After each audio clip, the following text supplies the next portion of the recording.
Chapter 41. Creak. The door creaked open as we walked in and saw a handful of powerful people that I was quite familiar with. Whitebeard, Zebek, Shaki. As for Kaido, well, he wasn't the one to plan but the one to act on what he was told by the captain. "What's up?" I asked as I and Andor took a seat around the round table. Shaki nodded and started to speak. "Since our actions half a month ago, many things have happened around the world. The ones worth concerning ourselves with are the movements of the Navy and the other overlords." She said, "We can eliminate Escanor, the sin of pride, from the equation as he is too proud to pay attention to the major currents. The real movements are that of the Navy and the overlord, Thaddeus Enigma. While the Navy has upped our bounties and increased our threat level to that of the overlords, Enigma has made a different move. Before that, let me tell you more about the man." Shaki took a big puff of her cigarette and then continued. "He goes by many names. Some call him Medulla. Some, the chessmaster. His mind fruit is very unique and very powerful. It has 4 main problems that can easily dismantle our current crew," she said in a rather solemn tone. Her words caused me to widen my eyes. After all, we were pretty damn strong already. Problem number 1. His attacks. He does not like to use his fist but rather his mind to defeat his foes. And I mean literally. He can use mind waves to send out powerful ripples of mental energy that focus primarily on crushing a person's will. In other words, he cannot be defeated by brute strength alone. Only a supreme king can stand these attacks without immediately collapsing. Puff. She goes on. Number 2. He is very smart. His mind fruit also sharpened his intellect to an absurd amount. He sees the world as a chessboard, with him being the final victor. All intricate strategies have been dismantled by him. Even Vice Admiral Suru was no match against his mind. Number 3. He has absolute control over all his men. And I mean literally once more. Not just that they do as he says but that they move according to his thoughts. He awakened his fruits and gained the ability to puppet every single person under his control by simply wishing for it. Number 3 is connected with number 4. Due to this control, over the many years he's been active, he has amassed a huge fleet of pirates under him. He currently has the largest fleet in the seas. His numbers are greater than both the other overlords combined," she said with a serious voice. "It is estimated that he has around 10,000 pirates solely around his castle and another 40,000 in the nearby islands of his base. And many more scattered over the world. He sits upon his castle in Encephala Island that is surrounded by over 300 ships." Puff. She concluded with another large cloud of smoke. Each one of us sat in thought, well, except for Zebek who seemed to be asleep.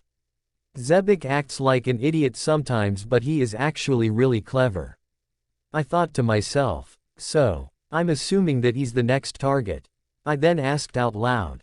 Whitebeard nodded. Zebek wants to rule the seas so our goal is to knock down all the overlords, he said. Him saying the phrase, rule the seas was enough for our captain to wake up as he laughed.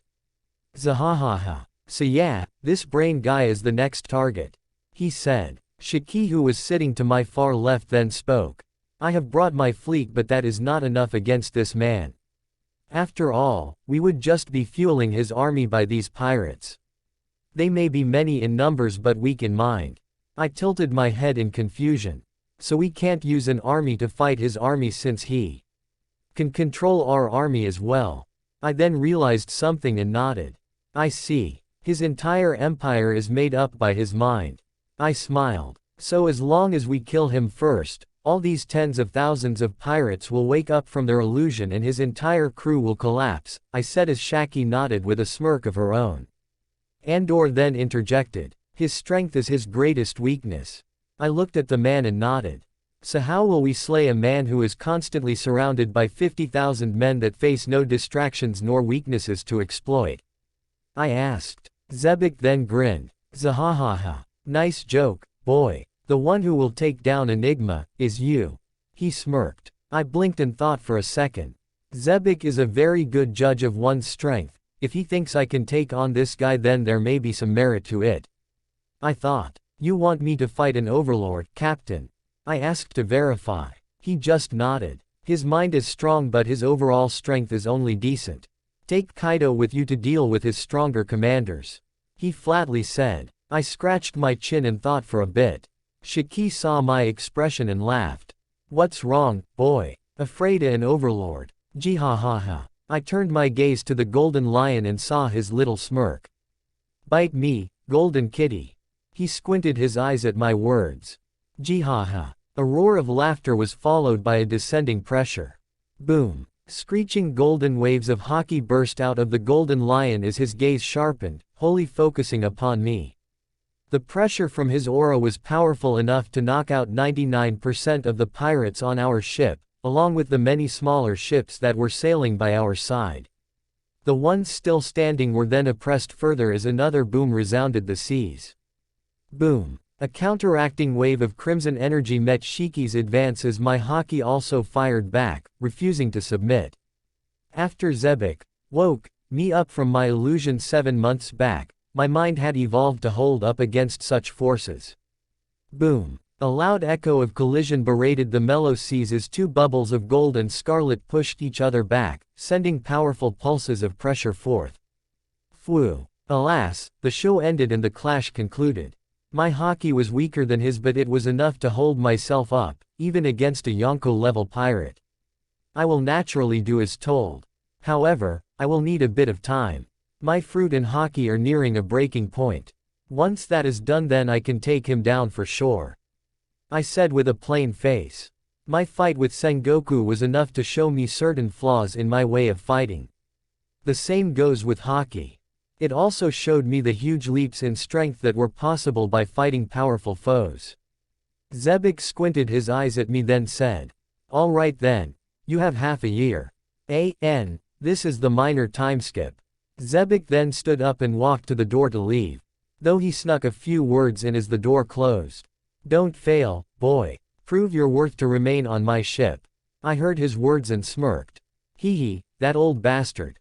I turned my eyes to Whitebeard. I might need your help, Newgate Awesome. Our fruits are similar in a way and it would surely help. He just laughed. Gururara. I don't have much to do anyway. We all got up and cleared off as I thought to myself. Taking down an overlord alone. I have Kaido with me but that guy is muscular and strong, he won't be that helpful in a battle of minds. First things first, I must sharpen my haki over these 6 months. Also to focus on entering the next stage in my fruit powers. I feel like I can do so much more. I have been breaking things apart mechanically. But what if I do so subatomically? I asked myself as I too left to train. The next day, I had just woken up. I am extremely thankful that we got blood ore coated around rooms as well. Having 1900 pirates on the top yelling, fighting, and killing each other is very annoying to wake up to. I freshen up and walk out of the room into the eatery. Damien-san, you're here. A voice said. I turned around and saw my only division mate. It was Zenora Indra, long brown hair, black eyes, tall and slender with a sword. His strength was enough to fight an inexperienced vice admiral, give or take. You know, Indra, I won't have many under my division. You can switch out if you'd like. I prefer quality over quantity if anything.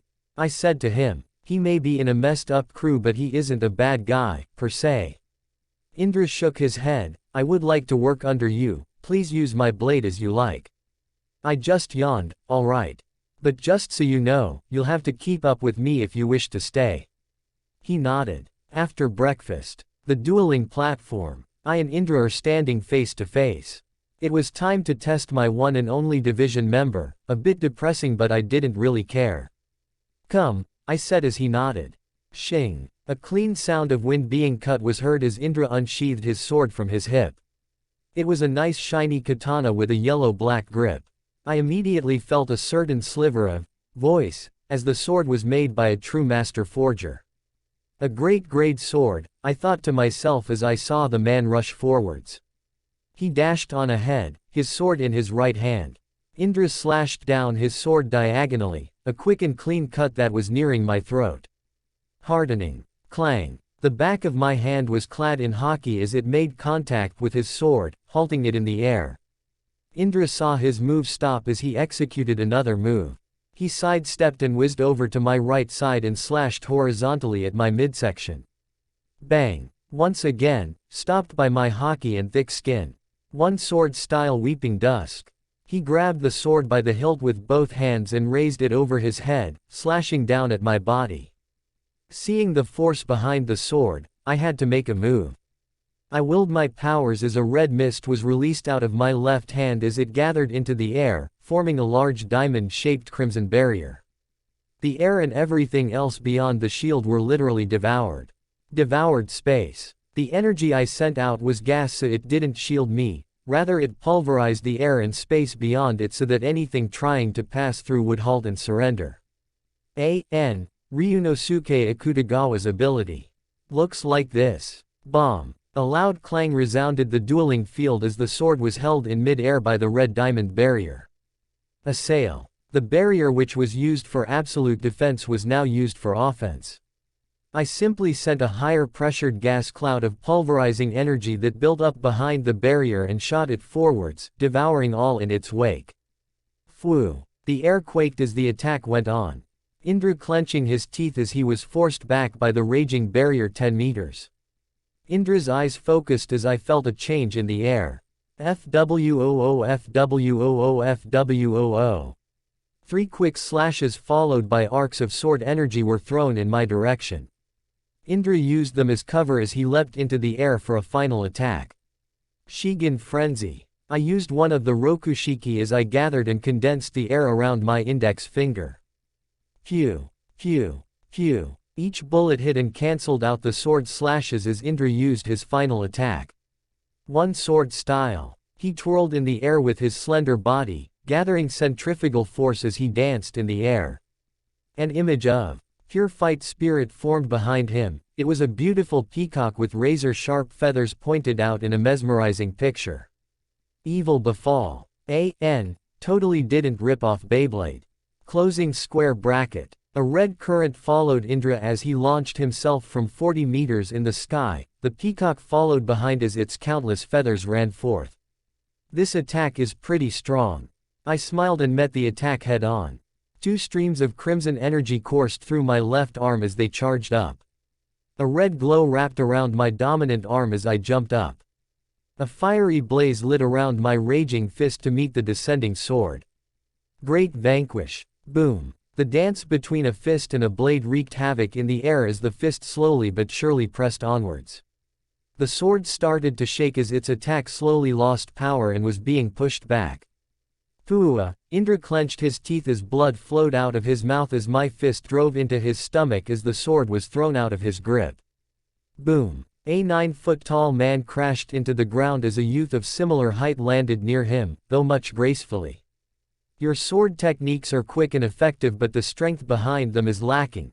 You need to work on your armament haki, Indra. I advised him. I will make sure to improve, Commander, he responded as he slightly lowered his head to thank me in a samurai-esque way. With his strength noted, I went off to my own devices. I was in the training chamber made specifically for me. A cube-shaped chamber, 10 meters in all directions, coated with blood ore. Sybil, what's my fruit mastery at? I asked my system. I thought you forgot about me, Damien.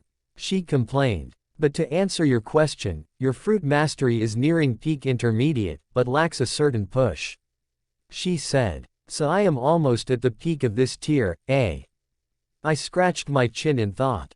I learned how to break things down to around half an inch in size while being able to put things back together thrice as large.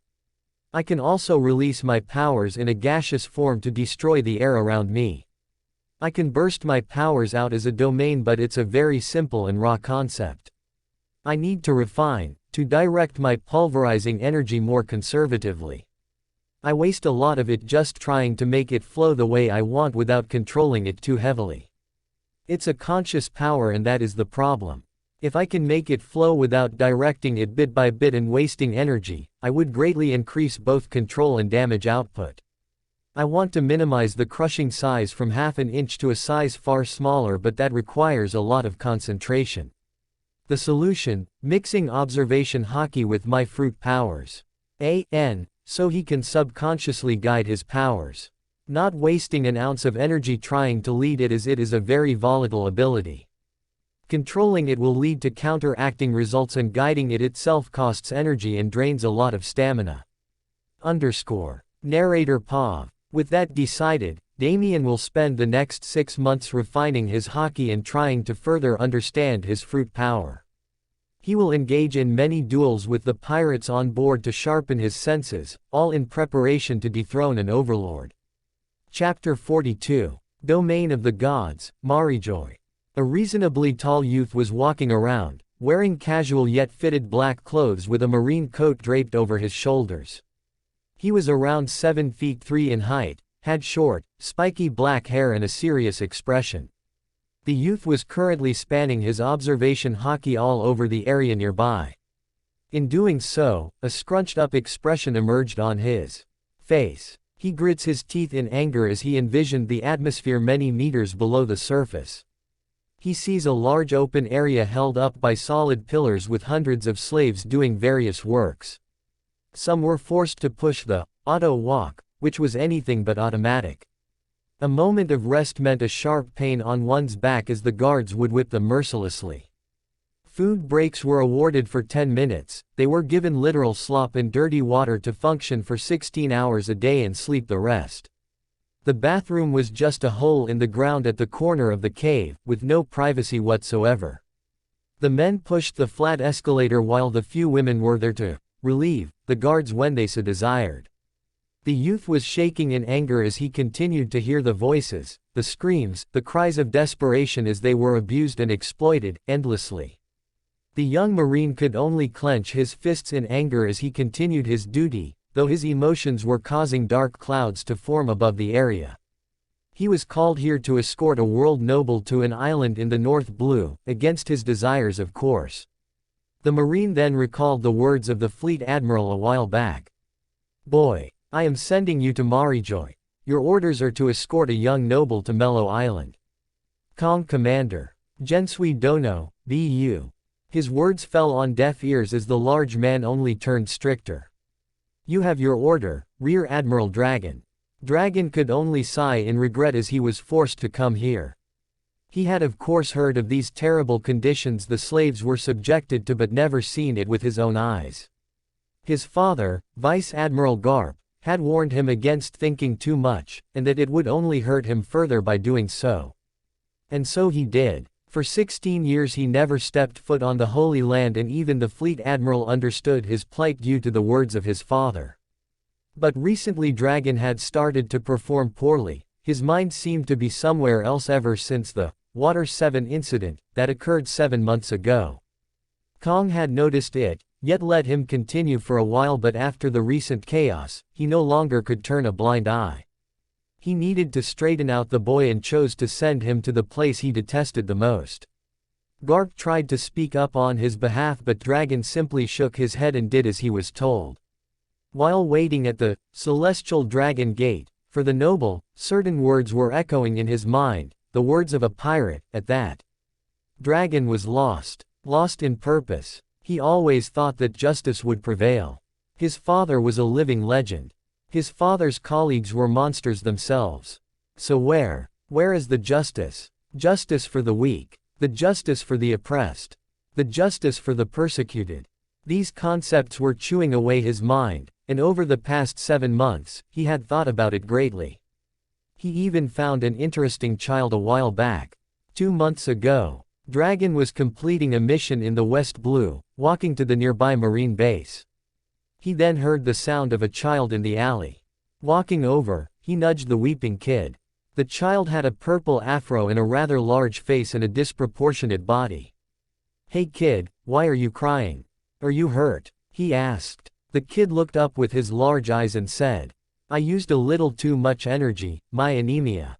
I'm. Dragon furrowed his brows in worry. "You need help to get up." "I'm fine." The boy jumped up and posed with his arms pointing up to the sky. Dragon was not amused. You look, malnourished kid. Where are your parents? He asked. Dead. I live alone. The other kids never play with me. They think I am creepy with my big head and weird body. Sniff. I told them that people should be whatever they want, but they laughed. The boy cried. I see. My name is Dragon, why don't you tell me more about yourself? He asked. This sentence alone triggered a smile on the boy's face as they started a friendship. Dragon found the boy quite interesting. He was strong in faith in his beliefs, yet the world laughed at him. Sometimes being different was a curse on its own. Since then he and the boy named Ivankov began a friendship. Dragon would visit him from time to time.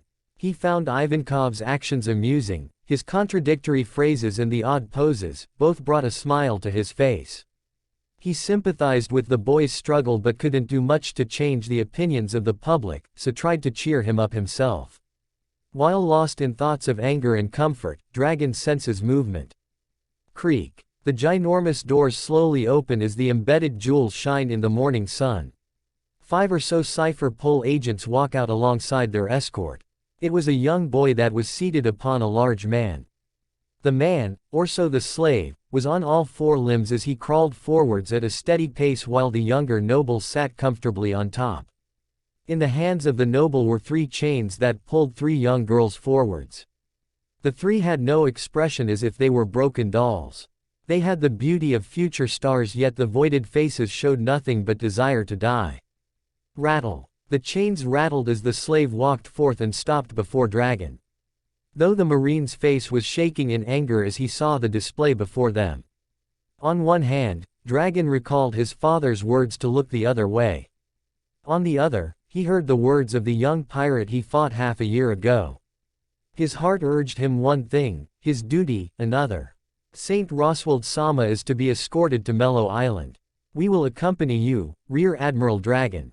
Due to the recent chaos by the Rocks pirates in killing 3 nobles, the CP agency had stepped up their security. Whether it was with vivre cards or stricter security, it was all covered. Dragon could only relent, though his mind was getting cloudier and cloudier. A storm was swirling at his heart, ready to wreak havoc all over. Very well, Dragon said as he moved to the ship. In his heart, he had finally learned the truth of this world. Justice will always prevail. Of course, it will. Because only the strong can dictate the meaning of justice while the weak have no choice but to surrender. The path Kong chose for Dragon was to force him to adopt the proper demeanor of his rank, to break him with the truth of the world. Yet it was starting to yield opposite results. At a well-developed island, Paradise Sea, a young girl wearing a purple cloak and a purple hood could be seen dancing in the shadows of a well-developed island. She was currently going around, checking the conditions of the land. She seemed to be scouting the entire island from the darkness. Her fruit power was indeed perfect for her job. I have finally arrived back home, she said with a soft sigh. Everything is so different, she said with some reluctance and nostalgia. The people were living in decent condition, but not exactly living happily. To think those smiles and laughs I heard while growing up could become so void and silent. That man, I will make him regret what he did. That family, the Navy, they all are responsible. Aurora was angry. Her people had their happiness stolen. She could not fix that. She lost her princess attitude a long time ago. The only thing left was desperation to avenge her fallen loved ones. Hunting down pirates to pay another to aid in her revenge. That was her goal. Yet along the way, she met someone who changed her from within. He woke her up from her foolishness. She actually trusted an underworld emperor in her desperation. Was this not a sign of resigning to her wish? A final leap of faith, which she subconsciously knew would end in her doom. Her heart had already given up at that point. She fooled herself. She survived something she should not have. And then she started to walk an empty path. Then her prey-turned guide, a pirate, woke her up. She recalled his words, ones that allowed her to widen her horizons. She could only shake in remorse when she heard Damien's words, unaware of the fact that he just shamelessly copied another man's words. Aurora thought she survived for a simple reason, to avenge her family. Yet the red-eye youth changed her perspective on everything. The 6 months she spent with him was her happiest and most fulfilling. She did something she thought she had lost over the years of grief. She smiled. She laughed at his odd jokes. She was happy. He told her that there was nothing wrong with avenging her family. But to devote your entire existence to such a desire will only pain oneself while bringing a smile to the culprit. And worst of all, it would only further sadden her deceased family, if they were still alive. With that engraved in her heart, she trained endlessly. She grew in more ways than one. She understood far more. Aurora was a bit sad as she had not seen her only real companion in a long time. Though she wore a smile under her mask. All due to the wanted poster she found a few days ago. She will kill the traitorous minister alongside the family of the new royal family. Her path was still of revenge, yes. But after meeting that boy, she no longer wished for her path to end there as well. She decided to live for one more thing. 6 months later. Half a year has passed since the Sin Incarnate had gone into a routine of training. The pirates who had seen his workout could only gape in shock. The intensity, the rigorousness, the harshness of the workouts was through the roof. They knew for sure that their bodies, minds and souls would have lost their light had they attempted such a dreadful routine. Marineford. While Damien was wrapping up his training and preparing to leave for his new mission, a storm was currently blowing around the main marine base of operations. Thousands of Marines were running around as countless cannons and weapons were loaded on huge battleships. They were under a new order to expand their naval fleet to combat the growing chaos that ensued in the New World. Though another problem had emerged, much to Gorosei's displeasure.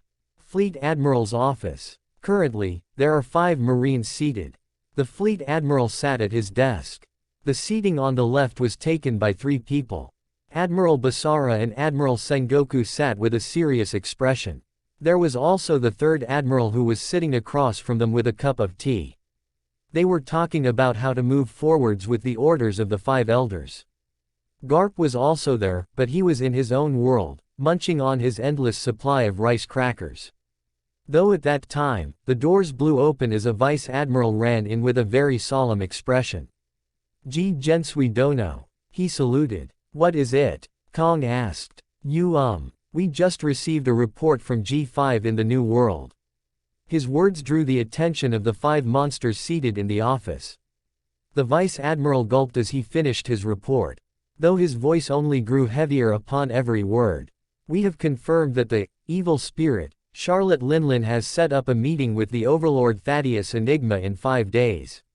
Time. Nanny. Chapter 43. The Titanic, New World Sea. Damien POV. 6 months have passed. I have been training quite a lot. Sybil was aiding me throughout to ensure I have fully reached the peak of my bodily conditions. Do not forget that my body is still around 16 years of age, so I physically can't reach my max yet. Even my training has to be slightly limited and increase in intensity slowly as I age.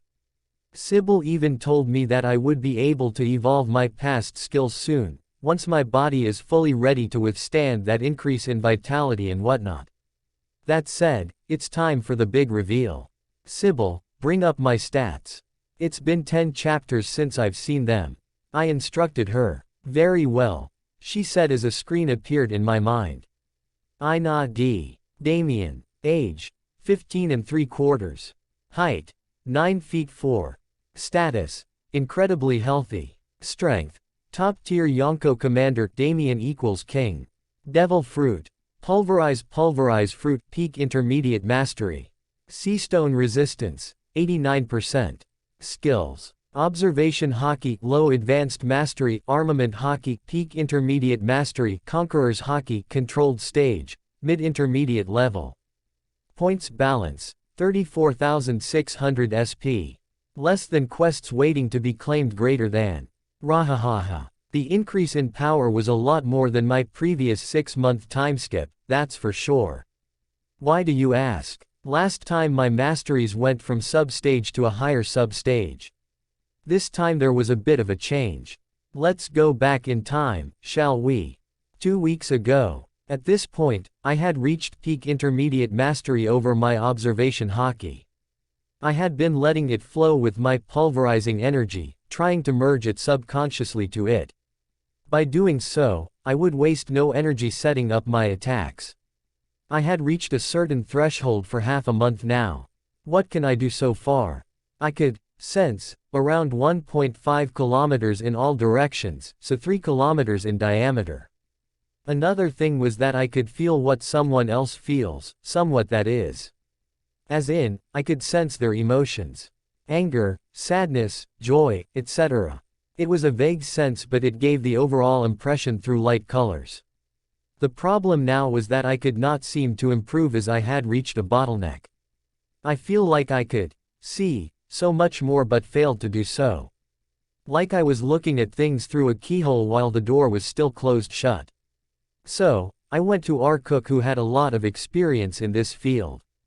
What was her solution? Practiced her shooting at me while I wore a blindfold and tried not to die.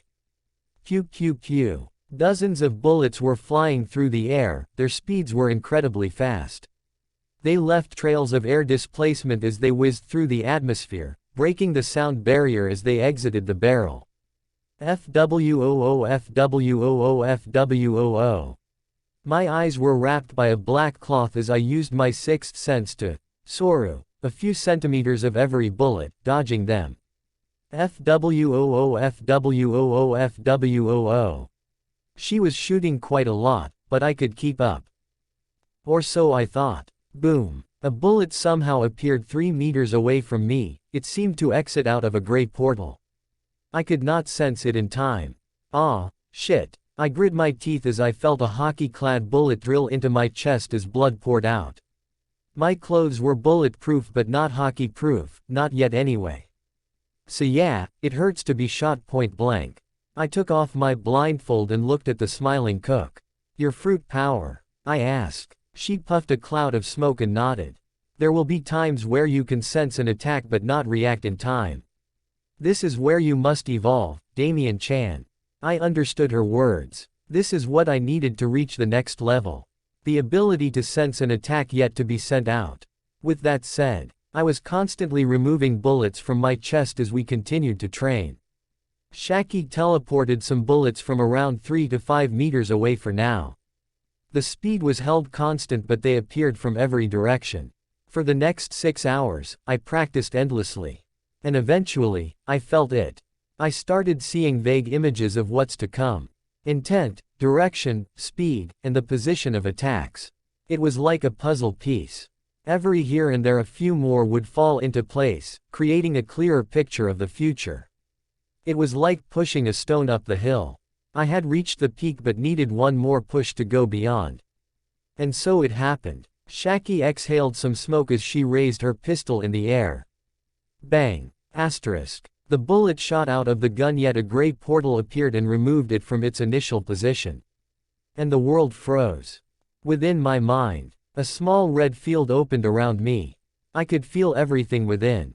Certain slivers of movement. A small portal. Behind me. A gray oval-shaped portal opened 3 meters behind me, I felt it. A quick object rushed at me. The air was displaced as the bullet came closer and closer. I could judge the speed and the direction of its path. And its intent, the intent to wound my back.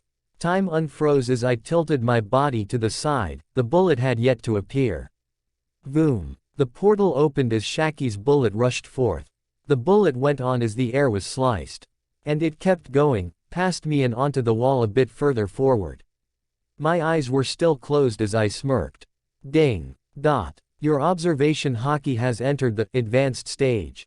Congratulations. Sweet. Is all I could say before I was interrupted. Bang. Asterisk. A bullet drilled into my oblique as I grimaced in slight pain. Hey. Shaki nay, let me celebrate for a second.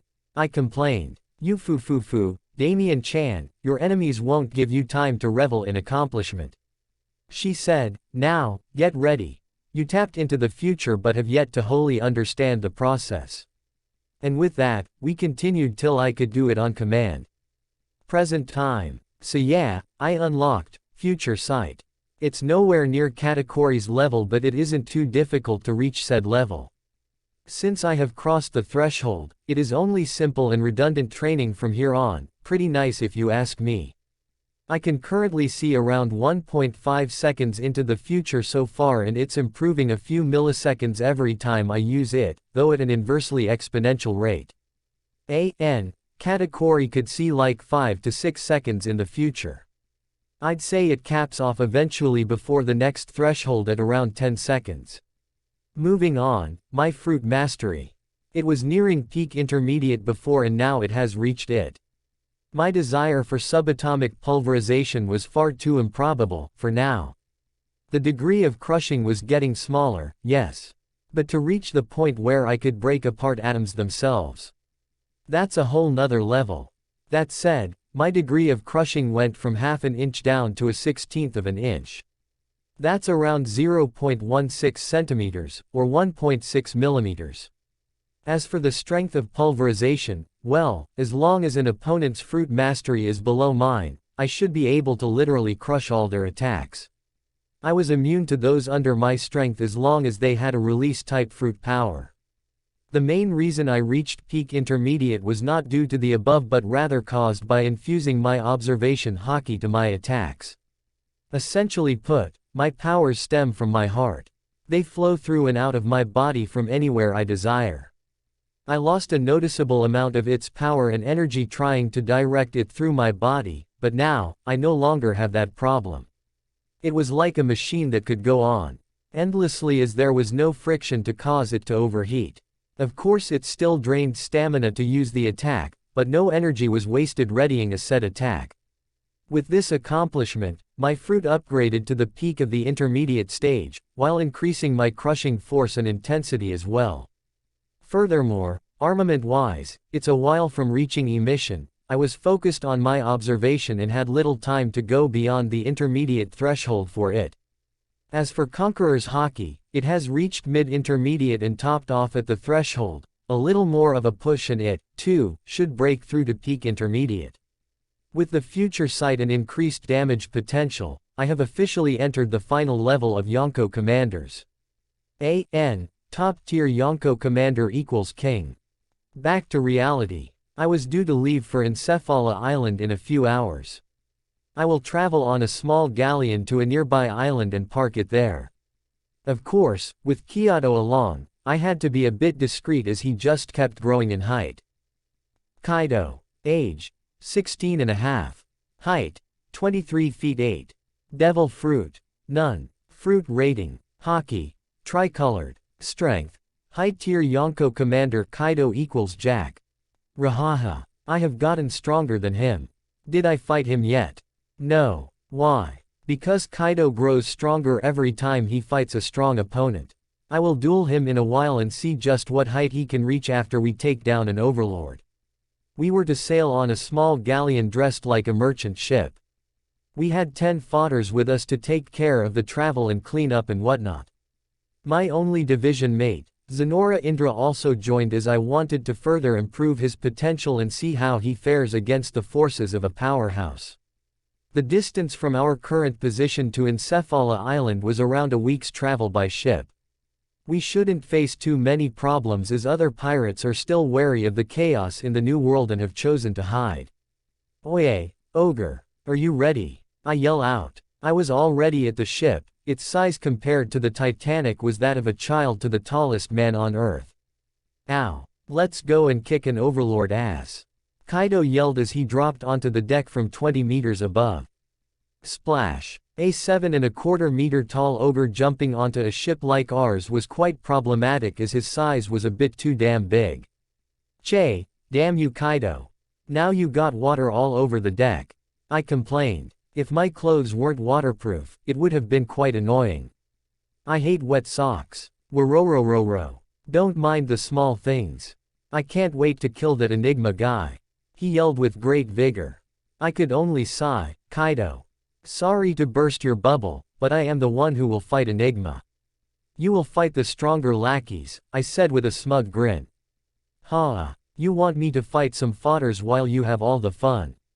He responded with some haki flaring out.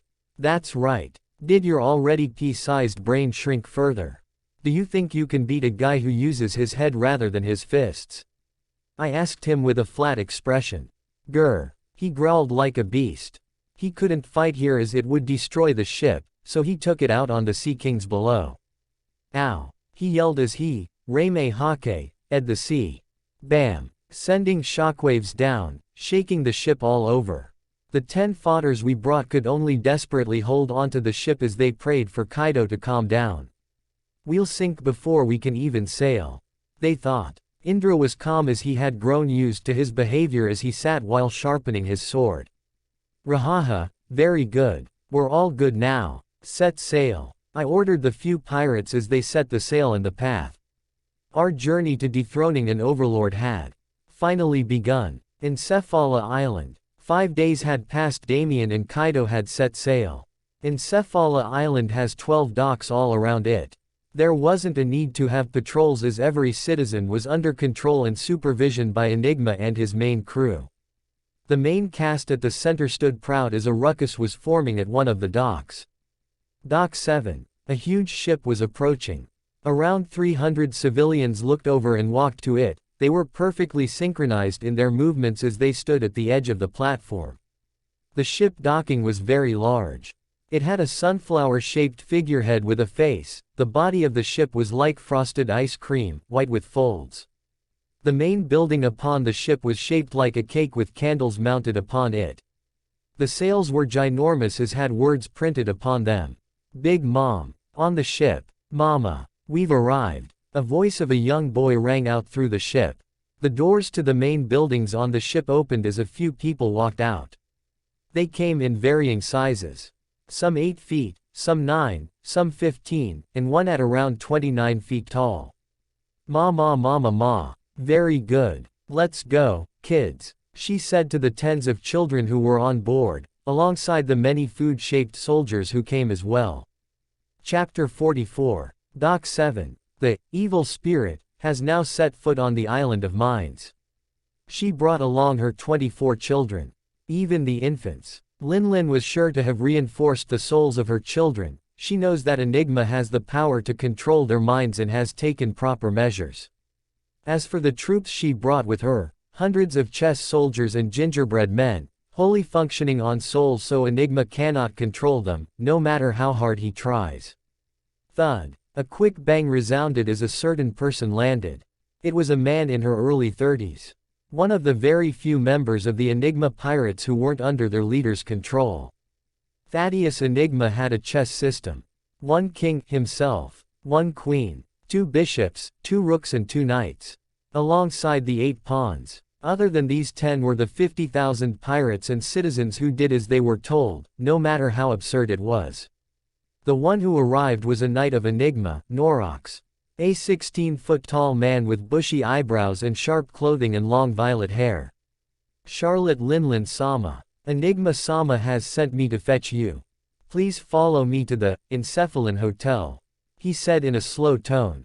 Oh, Enigma won't even come out to meet me, Big Mom said while squinting her eyes. Norox was pressured by her gaze but replied with confidence. Ahem. Please forgive our poor reception but Enigma Sama is currently busy in his chamber of schemes, he said. Who? I hear he likes to plot his moves in a room within that castle of his. Is he making a big move again? She asked with interest. Hi. Enigma Sama said he will be out in 2 days, please enjoy our available luxuries till then. He continues, I'm sure the younger ones would have a pleasant time here. Ma. You hear that, Katakuri? I'm sure they have nice desserts here. A 7-year-old boy with magenta hair and scarred mouth looked up and nodded, Hi, Mama. The younger ones would enjoy their time here. With that said, the Big Mom pirates had arrived and were now awaiting the re-emergence of Medulla in 2 days. Coinciding with a certain someone's arrival. The suicidal Rambo, New World Sea. The ship currently sailing to Encephala Island was named, the Suicidal Rambo, by the Sin Incarnate himself. It has been sailing for 6.5 days now. Nearing the planned destination. Damien POV. Oye, Damien, Kaido called out. Currently, the ogre was slumped on the side of the ship with a gourd of sake. Damien sat across from his, eyes closed. Indra was also there but busy sharpening and cleaning his sword while listening to our conversation quietly. "What is it? Are we there yet?" he asked with a bored expression. "Like I said the other 69 times you asked. We'll be there when we reach our destination," I responded as I opened my eyes. "Che," he grunted, though then he grinned. Wait, you said there are 50,000 pirates for me to fight, right?" he asked with a hopeful face. He was like a 12-year-old awaiting a birthday present. Sigh if we waltz into the mind sea trying to fight 50,000 pirate machines, we'd be there all day. They don't feel pain, fear, exhaustion or distraction. Conqueror's hockey won't work on them either so, no, we won't fight them all. I replied. How boring. Why did I come with you? He yelled in frustration. Rahaha, I said we won't fight 50,000, but that doesn't mean we won't fight a decent amount. I said with a smile. What do you mean? For one, strategies won't work on a man whose mind is sharper than the marine advisor Suru. So we won't plan too much. I continue. We will dock the suicidal Rambo at one of the side islands and then go straight to the Encephala island. This way we can ignore most of the troops under him. I will explain. Kaido was brimming with excitement but then asked. Wait, how will we ever get past the sentries? Won't they notice this ship? 40,000 eyes are hard to deceive when you're as big as me. I was shocked. The ogre actually used his brain for a second. Nanny. Cough well, I was getting to that. I smile, they can surely keep watch of what's happening all around the island. All sides are covered. We would be discovered right away and attacked by said 40,000 pirates. I then squint my eyes as I see the device in my hand and say in an ominous tone. But there is one path of entry that they cannot cover, no matter how many eyes they have. Half a day later, Encephala Island. Third POV. Grand Encephala Citadel. This was the core of the island, where the Overlord resides, alongside his small crew. It was an absolute behemoth of a structure. It was a grand castle enclosed by a very mesmerizing sphere. Many colors washed over the sphere as a blinding light was emitting off the top of the citadel. It was given the name, the Sphere of Brilliance. Against the beliefs of most, it was not a wall. Heck, it didn't have any properties of solid matter. Almost like a hologram that spanned all over the giant castle. So what was its purpose and how did it work? It was projected from the light mounted upon the castle. The light itself was fueled by the awakened powers of the Overlord himself. It wasn't meant to hold anything in nor to hold anything out. It was practically a motion detector. The moment any type of matter, liquid, gaseous, solid, plasma, no matter what passed through this sphere, it would automatically alert the man projecting it. Therefore, no matter who decided to enter this structure, even if it were a stray ant, Thaddeus Enigma would instantly know of their trespassing. It even covered the area under the island. It was a full sphere, making it impossible to infiltrate. Within the citadel, it may be a castle from the outside, but within, it was a bit different. The beautiful decor was present, but the true rooms of importance were the ones at the top, under the giant light. The Chamber of Schemes. A man sat in a lotus position. His eyes were closed. He was one with his mind. He had been in this position for 2 months now. But had finally opened his eyes. The time has come. Let us meet the evil spirit, shall we? He asked himself as he got up and stretched his muscles. The door opens as a woman bowed. It was one of Enigma's pieces. Queen of the chessboard. She had long blonde hair, a golden shoulder guard and a saber at her side. Enigma-sama. She greeted her captain. My queen, let us go entertain our guests. He said. Of course, they await your arrival in the Chamber of Gathering. She informed him. The Chamber of Gathering. It was a large room with simple purple carpeting and a seating area at the center. Luxurious sofas made with the finest of silk and jewel-embedded table in the middle.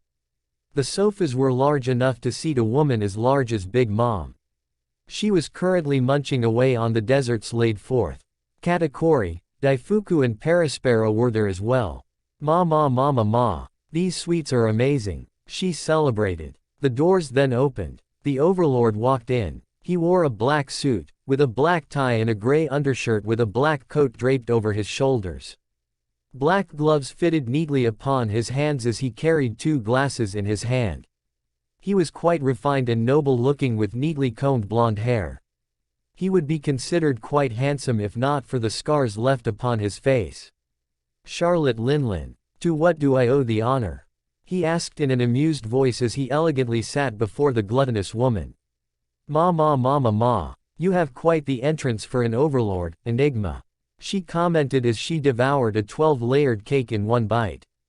While the overlord and the evil spirit met, something else was happening nearby. Damien POV. Encephala Island was surrounded by smaller islands with the citadel at the north end, all located in the Mind Sea. The surrounding landmasses, Amygdala Island, Parietal Island, Hypothalamus Island, Stem Island, Occipital Island, Cerebellum Island, and the Hippocampus Island each had over 5,000 pirates stationed upon them. Sailing a galleon-sized ship will surely be seen from afar and bring the wrath of 40,000 pirates upon us. Knowing that we would not last long enough to fight 50,000 pirates who would not stop till their death, and then fight an overlord, I decided to use a different approach.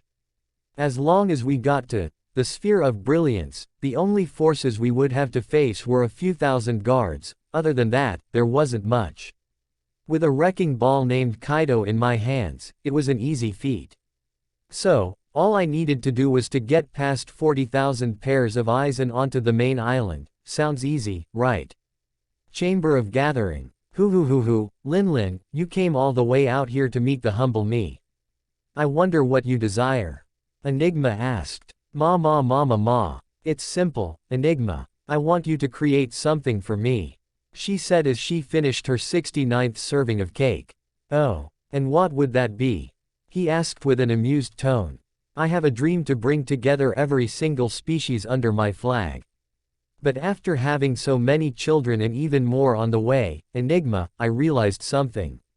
No matter how many children I have, I can never enjoy a lovely meal with any of them. The giants at Elbaf are too reserved and my children are too small in size.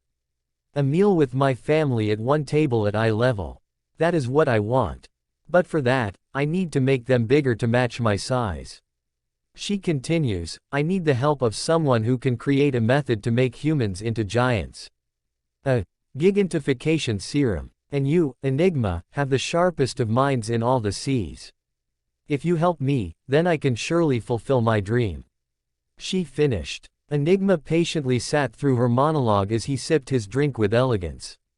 A gigantification serum, you say? He summarized. You have quite the imagination, Linlin. What you desire is currently impossible though. To modify one's height, one must modify the genome. To create a process to gigantify a human requires samples of those who have reached such a height. The overlord replied. If you want such a result, you would need the blood of giants.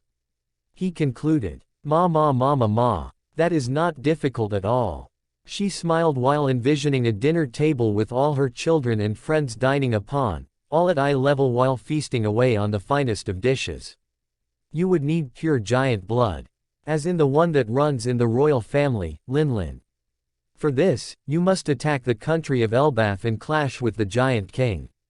He is not an easy enemy, he said with a solemn voice. But that aside, I don't see how this would benefit me. The man said. Big Mom squinted her eyes. Ma. Of course, it would not be free. Everything comes at a price, Enigma. And I am willing to pay for it, she said. Enigma was about to respond till he felt something. His eyes widened as he got up from his spot. Step. He walked over to the large window that overlooked the island and zoomed into the sphere of brilliance. A smile appeared on his face as he looked with curiosity. His eyes were locked onto the 3 men that were currently rushing past his mind sphere. To reach my final defense so effortlessly. These children are quite impressive, he said. Author's Corner. Big Mom hired Cesar to conduct experiments to turn kids into giants so that she could use it on her own children, also that she could have a meal with her family at eye level. Enigma, his fruit sent his IQ to the 300s, her first option is the smartest man alive to see if he can do it. She doesn't want his child by the way, he isn't strong in the sense she desires. Chapter 45, 15 minutes ago. Damien POV. Alright, dock the ship here. I yell over the deck to the fodders. Hi. With them taking care of the sails and anchoring, I and Kaido had a little chat. So, what now, Damien? He asked. Tell me Kaido, how much do you know about aerodynamics? I asked him. Quote. Is it that stuff Shaki makes for lunch? He questioned. Why do I even bother with this guy? I complain. Cough, no, not exactly. Sigh, just do as I tell you to and you'll get to fight a few thousand pirates soon enough, I instruct him. Waro. Good. You do all that brain stuff and I'll do the punching. He nodded. Commander, we're ready and waiting for your command, Indra said as he stood before me. I nodded, all right, you 10 will wait here for us once we take care of Enigma. Once you feel the chaos of 40,000 displaced pirates, then come and fetch us. Hi. Kaido, Indra, let's go to the top of the ship, I told them.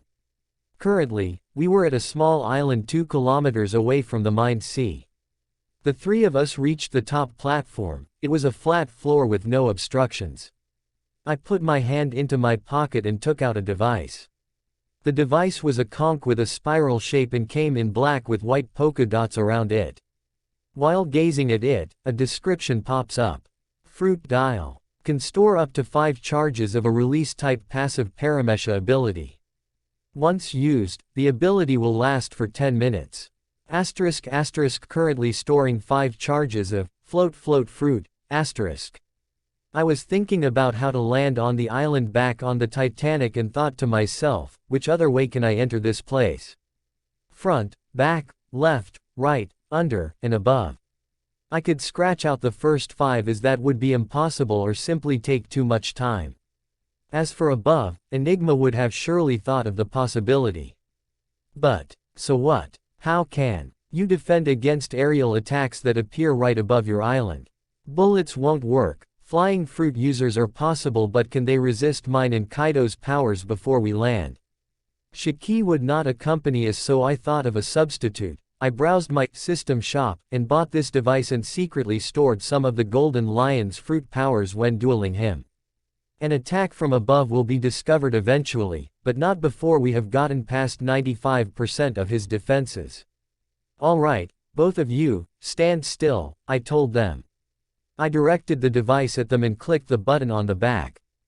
Clink. The dispenser on the front of the dial started to emit light as I aimed it at Kaido. Bling. A light ray shot out and covered the ogre as he started to float. Ah. Oye. Why am I flying? Whoa. Kaido started waving his hands as he ascended into the air. Flap. The future Yonko was now flapping his hands like a bird, trying to maintain balance as he slowly rose into the sky. Rahaha. Are you trying to imitate a bird, Kaido? I laugh at his antics. Kaido of the beasts. More like Kaido of the birds. Ah. This is weird. It feels like Shiki's power. He said as he was now 10 meters in the sky. That's right, this can store fruit powers that don't do any physical damage, I explain. Shiki can fully control objects he manipulates through his mind, but this can only allow you to float yourselves. Just calm yourself and it will work. Shiki can control the movement of himself and non-living objects after touching them once. Essentially, this ability is identical to telekinesis. I aim it at Indra next. The brown-haired swordsman shakes a bit as he regains his balance and hovers a few feet above the ground. Bling. I use it on myself as I too begin to ascend. I take a deep breath and cycle it through my lungs, calming my mind, allowing me to wholly control my body to the smallest degree. Alright, we're good. I and Indra were fine. Kaido however was still wobbling in the air, waving his hands every few seconds. This is annoying. I can't even hit anything like this. he complained. Rahaha. This is our method of entry, gentlemen. I tell them with a smile. Kaido was too dumb to understand, so I let Indra take a shot at what I meant. Commander, we will float straight down to Enigma's castle. He asked. I nodded with a smile, pretty much. But first, we must reach the height of the clouds. Once we are directly above his castle, then we will descend to his residence. This power will remain for another 9.5 minutes, let's begin our ascent right away. I tell both of them as we shoot straight up. Math lesson. The troposphere layer of the atmosphere where the clouds float is about 10 kilometers high. In other words, we must ascend 10,000 meters into the sky and then make our way to Encephala Island itself. Speed of 40 meters per second in any direction. 10,000 meters up equals 250 seconds equals 4 minutes 10 seconds. 2 kilometers forwards equals 2,000 meters equals 50 seconds. 10,000 meters back down equals 4 minutes 10 seconds.